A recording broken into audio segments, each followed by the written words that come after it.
क्या है आध्यात्म? दर्शन, चिंतन धारा, विद्या या संस्कृति की परंपरागत विरासत। आध्यात्म दर्शन यानी जीवन का शाश्वत सत्य। मानव जीवन से जुड़े शाश्वत सत्यों को जानिए और समझिए उपासक डॉक्टर सोहन राज तातेड़ से हमारे खास कार्यक्रम आत्मविज्ञान में। आत्मविज्ञान यानी सही दृष्टि, सही सोच। भाई और बहनों, मातृशक्ति को नमन। स्टूडियो में आपका हार्दिक स्वागत, अभिनंदन है, सत्कार है। आत्मविज्ञान ये हमारा दृष्टि विज्ञान है। ये आपकी दृष्टि को बदलने का विज्ञान है, क्योंकि हम चाहते हैं कि जैसी दृष्टि वैसी सृष्टि। आपकी अगर दृष्टि सकारात्मक हो जाती है, आपको अच्छी दृष्टि मिल जाती है, तो आपका जीवन भी धन्य हो जाएगा। ये हमारे आत्मविज्ञान कार्यक्रम का मुख्य उद्देश्य है। हम इंसान को बदलना चाहते हैं और वो हृदय परिवर्तन के द्वारा बदलना चाहते हैं। और हृदय परिवर्तन जहाँ होता है वहाँ स्थायी समाधान होता है। और वह कब होता है हृदय परिवर्तन? कि हमने आत्मा को केंद्र में रखा है। किसी की आत्मा दुखा करके कार्य नहीं करना है, किसी को समझा बुझा करके संतुष्ट करके कार्य करना है। तो ये सारा कार्य हम अलग अलग एपिसोड्स के माध्यम से करते हैं। तो आज का हमारा बहुत ही सुंदर विषय है संयमः खलु जीवनम। संयम ही जीवन है। आप मुझे कहें कि ऐसा सुंदर एक शब्द जो कि हमारे जीवन की दिशा बदल दे, हमको दृष्टि विज्ञान दे, ताकि हमारी अच्छी सृष्टि बन जाए, तो मैं भारतीय संस्कृति नहीं, विश्व की समस्त संस्कृतियों में से एक कॉमन सुंदर शब्द निकाल के देता हूं, जो किसी भाषा, लिंग, जाति और किसी भी प्रदेश से नहीं जुड़ा होकर के मानव मात्र से जुड़ा हुआ होगा, मानव मात्र के लिए उपयोगी हो, तो वो शब्द है संयम। संयम के अंदर इतनी अर्हता है, इसके अंदर इतनी जो है वो कहना चाहिए इसकी उपयोगिता है, और इतना इसमें गुण है कि आप आज अगर यूनाइटेड नेशनल ऑर्गेनाइजेशन UNO अगर संयमः खलु जीवनम का एक सूत्र पूरे विश्व को दे और अपना जो है ये एक राजधर्म बना ले, तो पूरे विश्व के अंदर शांति हो सकती है, पूरे विश्व में निशस्त्रीकरण हो सकता है, और कोरोना जैसी हमारी महामारी को भी इस सूत्र से हम जीत सकते हैं। सूत्र से, क्योंकि ये संयम जो है सबके प्रति भला सोचने वाला है। संयम से जुड़ा हुआ सूत्र है वो अहिंसा का सूत्र है। और संयम के लिए कहा गया है सर्वभूतेषु संयम अहिंसा। प्राणी मात्र के प्रति जो है शुद्ध चिंतन करना, प्राणी मात्र का हित करना, उसके प्रति संयम करना है, वही अहिंसा है। संयम हर चीज का हो सकता है। खाने का संयम, पीने का संयम, उठने का संयम, बोलने का संयम, संपत्ति अर्जित करने का संयम, और जो है लोगों से व्यवहार करने का संयम, हर चीज का संयम हो सकता है। संयम का मतलब संकोच करना। हम उतना ही धन अर्जित करें जितना कि सादगी से हमारा जीवन यापन हो सके, ये संयम है। Simple living and high thinking की बात करना। जितना हमारी मूलभूत आवश्यकता है, रोटी, कपड़ा, मकान, शिक्षा, चिकित्सा, उतना ही हम अर्जन करें। और भाग्योदय से, पुण्योदय से अगर हमको ज्यादा मिलता है, तो शेष संपत्ति को हम जो है लोगों के लिए समर्पित करें, लोगों के भले के लिए लगावें। मैं आपको अभी मैंने कल ही अखबार में पढ़ा था कि जो विश्व के सबसे रिचेस्ट पर्सन जो अमेरिका के बिल गेट्स है, उन्होंने 13 वर्ष की अवस्था के अंदर एक IT फर्म अपनी पत्नी के साथ करके खोली थी, और बढ़ते बढ़ते जो विश्व विख्यात हो गई और वो विश्व के सबसे बड़े धनाढ्य व्यक्ति हो गए। तो अभी तक वो क्या कर रहे थे, अपनी सिंप्लिसिटी के आधार पर 1-2% अपनी आय का अपने परिवार पे खर्च करते थे। 97-98% जो है उन ट्रस्टों के माध्यम से जो है वो लोगों की शिक्षा, चिकित्सा, रोटी, कपड़ा, मकान, शिक्षा, चिकित्सा, रोजगार पे विश्व केंद्र लगाते थे। अब उन्होंने क्या चिंतन किया है, वो 65 वर्ष के होने जा रहे हैं कि मैं ज़्यादा समय मेरी कंपनी को दे रहा हूँ एज ए उसका जो मैनेजिंग डायरेक्टर, तो वहाँ से एमडी के पद से हट गए, सिर्फ संरक्षक के रूप में रहे और उन्होंने संकल्प किया कि शेष जीवन जो ये पैसा मेरी आईटी कंपनी का आता है और वो चैरिटेबल ट्रस्ट में जाता है तो मैं मानव कल्याण के समय ज़्यादा समय उसमें लगाऊंगा। कहने का अर्थ क्या है, उन्होंने संयम किया, उन्होंने त्याग किया। संयम और त्याग एक दूसरे से जुड़े हुए हैं। संयम के अंदर लोक कल्याण की भावना है, उसके अंदर सर्वे भवन्तु सुखिनः सर्वे भवन्तु निरामया वसुधैव कुटुम्बकम की भावना है कि हम सभी एक ही माता पिता वसुदेव पिता और हमारी माता पृथ्वी माँ है, उसकी संतान हम भाई भाई हैं।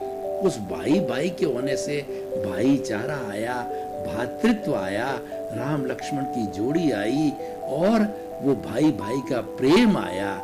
सबसे बड़े प्रेम को भाई भाई का प्रेम, भाई बहन का प्रेम की परिभाषा दी गई, क्योंकि उसमें संयम की भावना है, उसमें त्याग की भावना है, उसमें संकोच करने की भावना है। तो ये मैं जैन धर्म को यहाँ कोट करना चाहूँ तो जैन धर्म ने ये माना है, इच्छा परिमाण करो।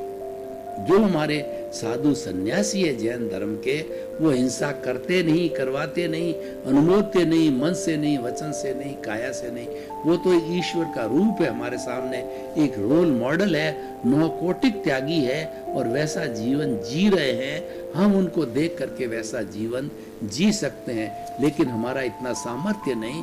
तो भगवान महावीर ने 2 तरह के धर्म चलाए, एक तो आगार धर्म, एक अणगार धर्म। अणगार धर्म का मतलब no concession at all, no कोटिक त्यागी, वो साधु बनता है जीवन पर्यंत जो है अहिंसक, 100% अहिंसक कहते हैं हम उनको, और वो है वास्तव में, दुनिया भी मान रही है। लेकिन इतना सामर्थ्य हरेक का नहीं होता। भगवान करुणाशील है, हरेक को मुक्ति दिलाना चाहते हैं। उन्होंने अणुव्रत का रास्ता निकाला, उन्होंने जो 5 महाव्रत 100% पालन करने वाले साधु सन्यासी है, अहिंसा, सत्य, अचौर्य, ब्रह्मचर्य और अपरिग्रह, 5 महाव्रत को सामान्य लोगों के लिए अणुव्रत की परिभाषा दी। अणुव्रत के अंदर थोड़ी छूट है, रिलैक्सेशन है कि स्थूल हिंसा नहीं करनी। स्थूल जो है उनको अलाउड है, स्थूल सत्य, स्थूल जो है वो हमारा जितना भी जो स्थूल 5 महाव्रत में स्थूलता उनको अलाउड है, क्योंकि उनके शरीर है, उनके परिवार है, उनके समाज है, उनको देश का ध्यान रखना पड़ता है और उनको जो है वो अतिथि देवो भव। ये जो साधु सन्यासी है उनका भी ध्यान रखना पड़ता है। इसीलिए उनके लिए कहा गया है, साईं इतना दीजिए और जामे कुटुंब समाए, मैं भी भूखा न रहूं और साधु न भूखा जाए। कि साधु भूखा न जाए वो कौन कर सकता है? अणुव्रती कर सकता है, क्योंकि साधु होता है।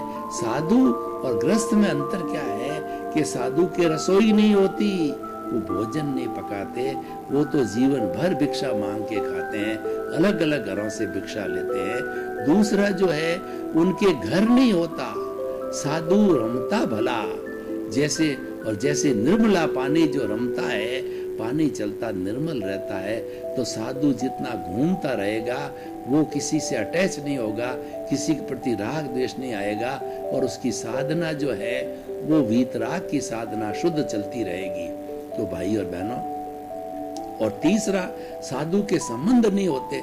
साधु तो पूरे वसुधैव कुटुंबकम का सदस्य होता है और बल्कि उसके माता पिता भी सामने आ जाते हैं, तो परिचय दिया जाता है संसार पक्षीय माता पिता।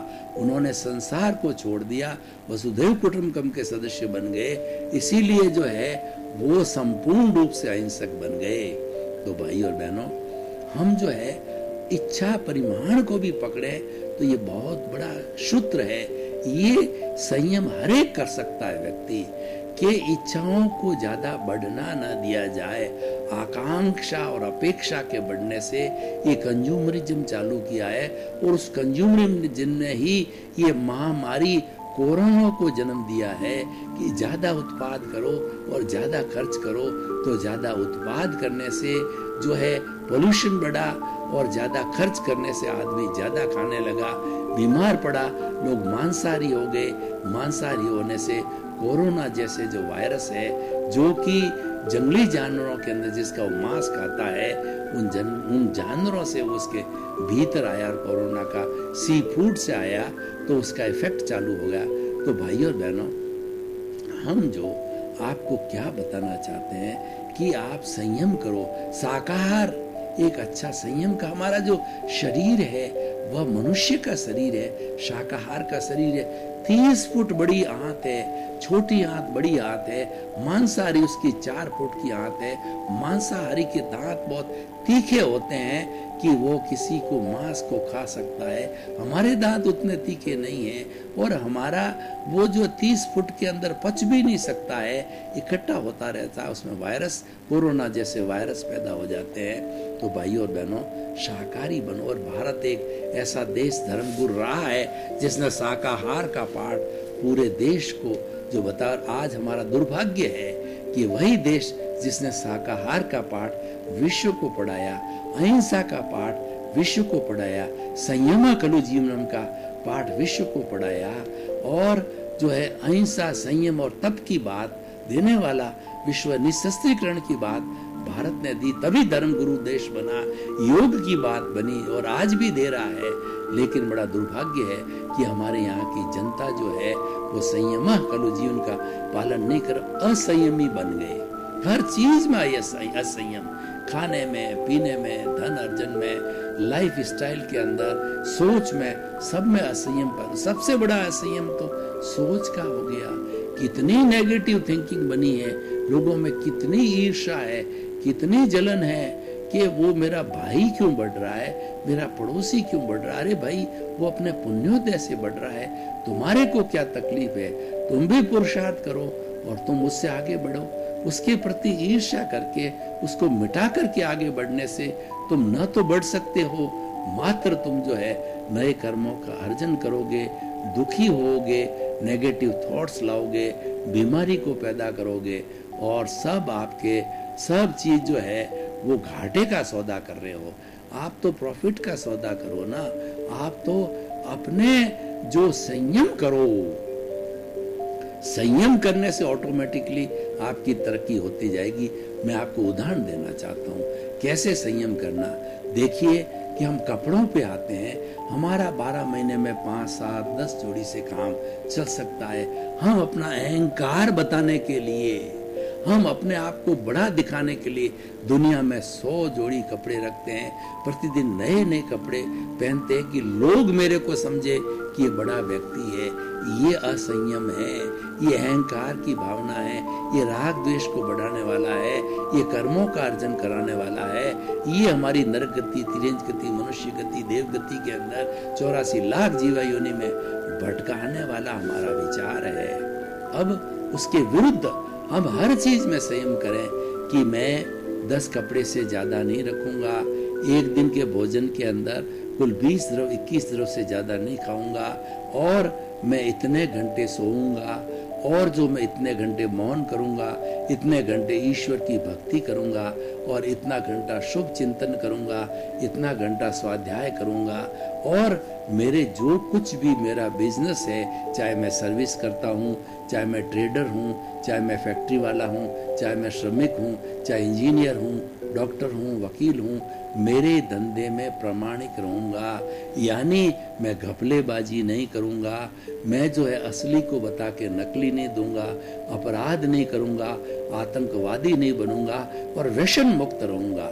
ये जितने भी व्यसन है हमारा, बीड़ी, भांग, सिगरेट, शराब, खैनी और कितनी तरह के ड्रग्स आ गई है, ये सब हमको डुबाने वाले हैं। ये हमारा असंयम पैदा करने वाले हैं, ये हमारे शरीर को खराब करने वाले हैं, ये मानव जीवन को खोखला करने वाले हैं, ये समाज को बुरा बनाने वाले हैं, इनका भी संयम करो। संयम का अर्थ है इनको पास में भटकने ही न दो, जीवन पर्यंत व्यसन मुक्त बनो। ये जो है ऐसा चिंतन करना है, ये संयमा खलु जीवन की साधना करने वाला संयमा खलु जीवन एक जो है जीवन का आदर्श है। सादा जीवन, उच्च विचार, मानव जीवन का श्रृंगार। जितनी जितनी हमारी आवश्यकताएं कम होगी, अपेक्षाएं कम होगी, जितना जीवन सादा रहेगा उतना हम समय की बचत करके अपनी आत्मा के उत्थान के अंदर, लोगों के भले के अंदर, परोपकार में, जैसा मैंने बिल गेट्स का उदाहरण दिया, ऐसे ऐसे हमारे भारतवर्ष के अंदर बड़े बड़े जो है उद्योगपति होते हैं, हुए हैं। मंगनी राम जी बांगड़ है, घनश्याम जी बिड़ला है, घनश्याम जी जो कि अपनी अर्जित संपत्ति को पब्लिक की संपत्ति मानते थे, उसमें से थोड़ा अपना भरण पोषण करने के लिए लागू करते थे, अपने उपयोग में लेते थे, बाकी सब लोगों के भले के लिए मंदिर के अंदर, तो अपना हॉस्पिटल के अंदर, शिक्षा जगत में, स्कूल में, कॉलेज के अंदर, अनाथालयों के अंदर, वृद्धाश्रमों के अंदर लोक कल्याण, लोगों के भले के लिए जो है लगाते थे। तो संयम खलु जीवन की व्यवहार पक्ष में निष्पत्ति है, वो लोक कल्याण की निष्पत्ति है, और निश्चय में इसकी जो है वो है रियल और रिलेटिव पुरुषार्थ को जाती है। जितना जितना हम संयम करते हैं वो हमारा सब रिलेटिव पुरुषार्थ है, और वो अच्छी बात है, वो किया जाना चाहिए। उससे हमारी आत्मा की शुद्धता होती है। तो भाई और बहनों, हम ये कहना चाहते हैं कि समाज को अच्छा बनाने के लिए संयम खलु जीवन, संयम ही जीवन है। ये सूत्र हर स्टेज पे हर व्यक्ति को बचपन से लगा करके बुजुर्ग तक पहुंचाया जाना चाहिए, और इसकी विवेचना किया जाना चाहिए। इस पे सेमिनार्स होने चाहिए, वर्कशॉप्स होने चाहिए, चित्रांकन होना चाहिए, और हमें जीवन में समझना है कि जो कुछ भी हमारी जीवन की मूलभूत आवश्यकता है, रोटी, कपड़ा, मकान, शिक्षा, चिकित्सा, हर एक में हम संयम करें, हर एक में हम जो है स्वच्छंदता न करें। हमारी आवश्यकता नहीं है उसके अतिरिक्त हम कोई चीज को न रखें, और इतनी परचेजिंग न करें। हमको एक मकान चाहिए, 10-10 मकान रखे हुए हैं, और हमारे को एक ड्रेस चाहिए, 100-100 ड्रेसें रखी हुई है। हमको ज्वेलरी पहनने के लिए थोड़ी चाहिए, 100 गुना ज्वेलरी है, और जो है वो जो 100-100 जूतियां हैं लोगों के पास के अंदर, क्या क्या बतावें, लोग कितना असंयम करते हैं। ये सब कंज्यूमरिंग से आया है, इस कंज्यूमरिंग को रोकना चाहिए। उसी से कोरोना आया है। हमें सस्टेनेबल डेवलपमेंट करना है। हमारी जो भारतीय संस्कृति की मूलभूत आवश्यकता है, इको फ्रेंडली होना है। ये हमारी जो सृष्टि है, वो सृष्टि का नियम है संयमा खलु जीवनम। देखिए, ये जो सृष्टि है 84 लाख जीवा योनियों के प्राणियों को जन्म देती है, पोषित करती है, जीवन भर पालन पोषण करती है 5 बेसिक एलिमेंट्स के द्वारा। पृथ्वी, जल, अग्नि और वायु और आकाश, हर चीज के अंदर 5 ये बेसिक एलिमेंट है, वो हमारी नेचर माँ देती है। तो असंयम की बात करता हूं मैं, तो वो मनुष्य की जो आकांक्षा है, तृष्णा है, वो अनंत है कि एक मनुष्य को इस सृष्टि का सारा धन, सारी संपत्ति जो 84 लाख जीवा योनि उत्पत्ति के असंख्य आत्माओं के पोषण के लिए काम आता है, एक व्यक्ति का भी जो है मंशा नहीं दापती, ये उसका असंयम है। तो उसकी मंशा नहीं दापना, देखिए एक व्यक्ति की मंशा नहीं दापती और असंख्य अनंत प्राणियों का उसमें भरण पोषण हो सकता है। कितना बड़ा डिफरेंस है।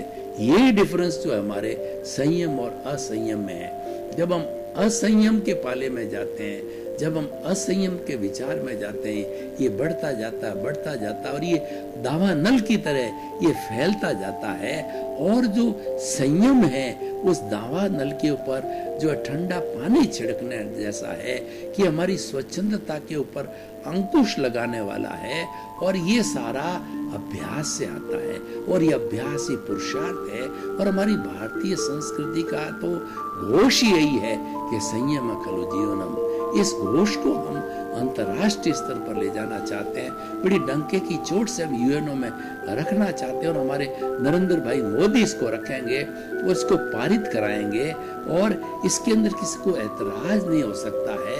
क्योंकि आज जो हम देख रहे हैं कि इतना जखीरा हर देश ने खड़ा किया है, असंयम करके, अपनी असुरक्षा भय के वशीभूत होकर के 75-80% जो है हम सिक्योरिटी पर बजट खर्च करते हैं, और लोगों को 20% मिलता है, जबकि उससे क्या डेवलपमेंट होगा। और वो जखीरा है अनुपयोगी हुआ है, उस जखीरे के कारण ही जो है आज ये कोरोना वायरस आया है। उस जखीरे को समाप्त करना है कि वो जखीरा इतना इकट्ठा हो गया है कि जिस दिन फूट पड़ेगा विश्व के अंदर तीसरा वर्ल्ड वार होगा, और ये मानव जाति जो है 7 अरब की जनसंख्या को समाप्त करने में केवल 7 मिनट लगेंगे। हमारी नेचर माँ नहीं चाह रही है, लेकिन हमारे असंयम के कारण ऐसे खतरे इकट्ठे हो गए हैं। आज हमारे जो वैज्ञानिक लोग कहते हैं तीसरा वर्ल्ड वार पानी के लिए लड़ा जाएगा, क्योंकि पानी का इतना असंयम हो गया। हमको 1 बाल्टी पानी चाहिए, हम 100 बाल्टी वेस्टेज करते हैं। ये हमारा जो एक अहंकार है, ये हमारा कंज्यूमरिज्म जीवन है।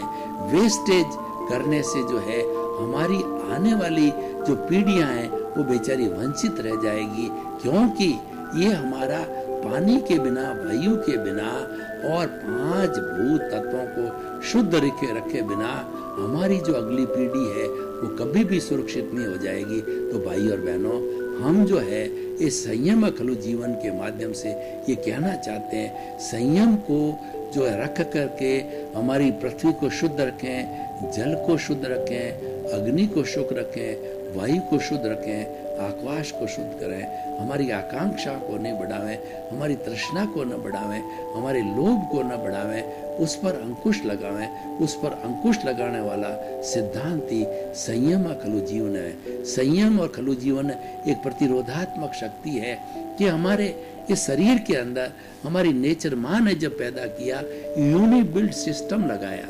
आज जितने इलेक्ट्रॉनिक गुड्स आ रहे हैं, चाहे टीवी है, चाहे हमारी जो है वो वॉशिंग मशीन है, या हमारे जितने भी उपकरण हैं, उसमें यूनि वोल्टेज स्टेबलाइजर यूनिबिल्ट सिस्टम है कि वोल्टेज के फ्लक्चुएशन आने से वह प्रूफ हो जाती है। जैसे कि आज बिल्डिंग बनते हैं, अर्थक्वेक बनाते हैं, इतनी जो उसकी जो पाइल फाउंडेशन वगैरह मजबूत बनाई कि अर्थ का जो उस पर इफेक्ट नहीं होगा। भाई और बहनों, आपका बहुत बहुत धन्यवाद। आप हमारा आत्मविज्ञान कार्यक्रम देखते रहिए।